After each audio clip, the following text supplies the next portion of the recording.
Buenas tardes and welcome back to Puerto Vallarta. It's a very hot and sweaty Friday afternoon here. You see my hair is equally as horrendous as it was in the last video. And you know what, I'm so excited because... Hola, buenas! Oh, you missed him. I'm mixing with the locals, see? What did I say in my recent video? Anyway, yeah, I've walked away from the beach area, the touristy area, and I've literally walked through a portal into the Mexico I know and love. I'm so happy right now. I didn't think this would ever happen again while I was in PV. I'm in, I can't say it, Emiliano Zapata. That's the one. Close to Zona Romantica. In this video, I want to talk, as well as walking around this area, I want to talk about something really important, and that is all about Mexico and my future, which is a subject that has come up a lot in comments lately. So hopefully I can clear some things up for you. Let's go and have a look around. There's a lot of street food places down here, which reminds me a lot of Mexico City. There's, you know, dilapidated building sites, interesting architecture behind me, lovely. And also over there, there's pollos asados, basically pollo feliz, happy chicken, which I don't remember if I put it in a video. In Doc Torres, Mexico City, there was a pollo feliz right near me. Awesome chicken, although slightly expensive. Let's go up that way. I'm at what is called on Google Maps a walking bridge, a bridge that you can walk over. It's basically like a river down there, stream.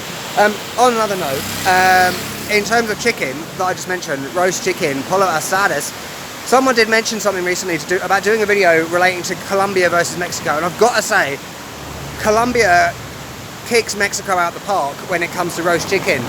It's amazing in Colombia. That's one thing that I've got to say, Colombia does better. Obviously Mexican food is amazing and it's the best thing on the planet ever, but Mexico, please, more pollo asadas. Thank you. One thing I do actually really like about PV is the amount of artwork everywhere. So as you may know from my other Mexico videos, there's been a lot of artwork in them and it's a huge part of Mexican culture. You know, Frida Kahlo, Diego Rivera, etc. The list goes on, and it's great to come to somewhere like this that, yes, it's very touristy, but it does still have that aspect of Mexico that you see everywhere.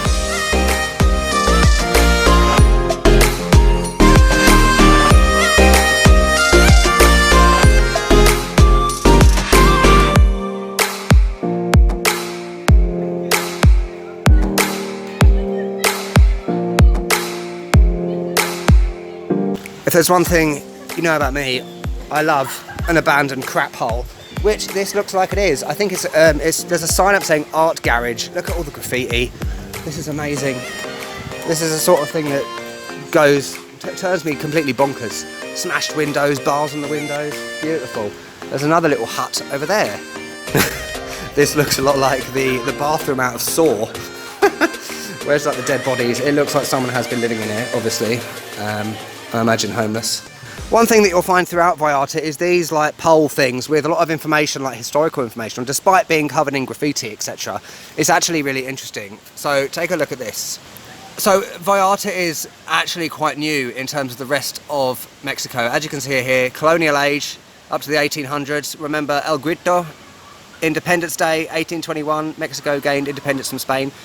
Agricultural age, touristic age, that's where we are now. So agricultural age, as it says here, tobacco. I didn't realise tobacco is one of the emblems of the agricultural age in PV. It was used by indigenous people for medical properties and in religious ceremonies. And also the age of Vallarta is why there's not, you know, colonial architecture in PV, because, you know, a lot of the construction was done after independence from Spain. It all makes sense, doesn't it? Another bit of useful information about PV, if you're interested in the history, is that it used to be an old fishing village, and it's very famous for celebrities. So a lot of celebrities used to come here back in the day, just climbing under a plant, including, most famously, Liz Taylor, with one of her many husbands, no doubt. Beautiful. Who remembers this song? Barbra Streisand. Is that the song?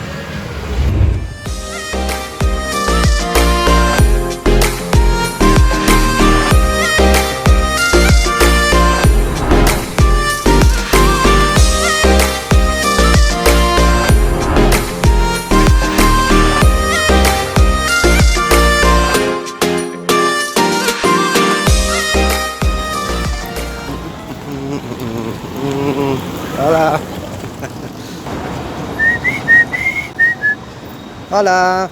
Buenas tardes. Agua de mandarina? Mandarina. Sí, sí, just una. Gracias. ¿Litro? Oh my god, Dios mío. Okay, yeah, cool. Sí, gracias. Ooh. Cool. 25. Gracias. This is nice. 25. 25 pesos. Look at that, size of that. Mandarin water. Orange juice, basically. It's immense. This is my last week in Mexico, as you may be aware, and it just struck me coming down here. You know, we've got these like taco street food places all down here, and I'm just looking at the sign of like, you know, the dishes on offer, and it reminds me of when I first got to Mexico City way back in March. And I remember looking at those signs thinking, what the hell does this all mean? But it's great now when I look at these and I actually know what these things are. Brilliant. The wonders of travel and learning a language when you're traveling. This is not a sponsored video, by the way. As well as plenty of artisan markets, galleries, restaurants, hotels, tour places, gay area, jewellery, silver, amazing. There's also Parquet Richard Burton. That's one of Liz Taylor's husbands, right? And look, is that Hotel Anna Liz? Liz Taylor. I think someone's just got married at this church. One thing I will say about Mexico, I've seen quite a few weddings when I've walked past churches and things, and no one does a wedding like Mexico because the women just look spectacular. The bride looks so much more attractive than, you know, an English bride. Sorry, English brides. I hope this isn't a funeral.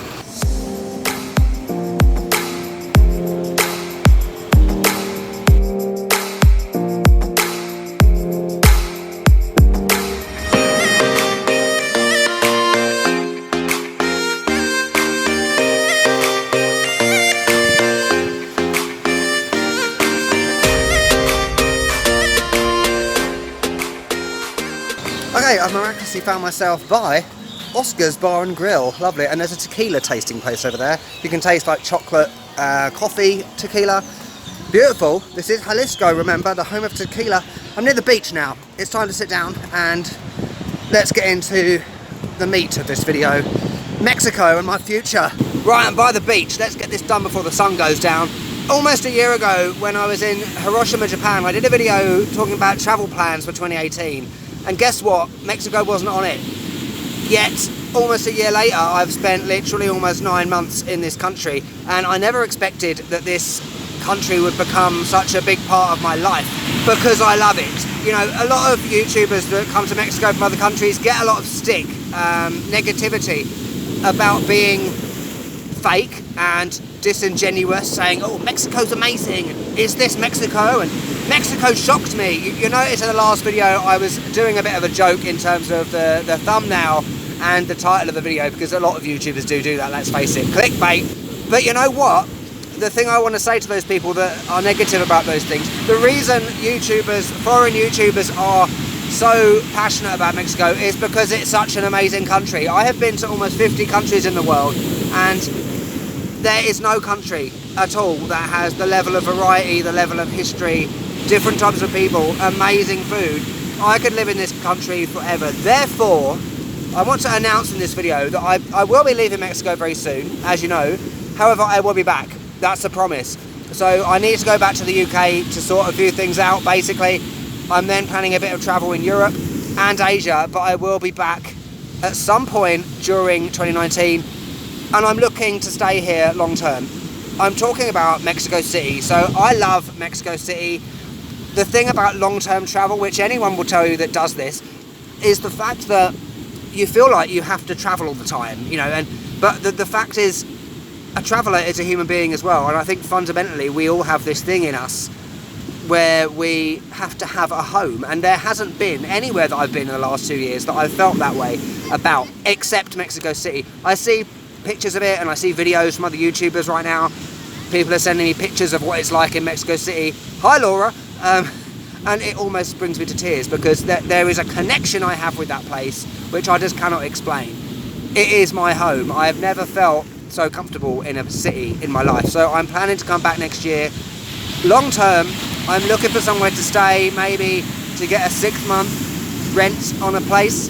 If any of you can help me out with that, that would be great. If you've got any advice on finding a semi-permanent base in Mexico City, that would be great. Much appreciated. So that's what's happening. That's my future with Mexico. I know I've probably rambled on a little bit, but that's what I do. Yeah, and you know what? Just the last point about PV. The last video was probably a bit negative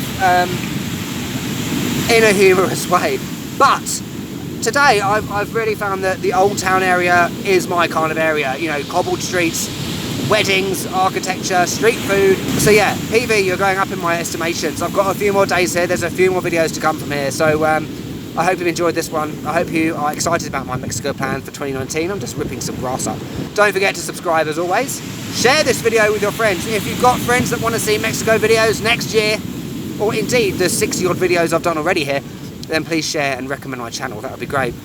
Anyway, I'm going to go home. I've got an English lesson in about an hour. I better get back. I'll catch you later.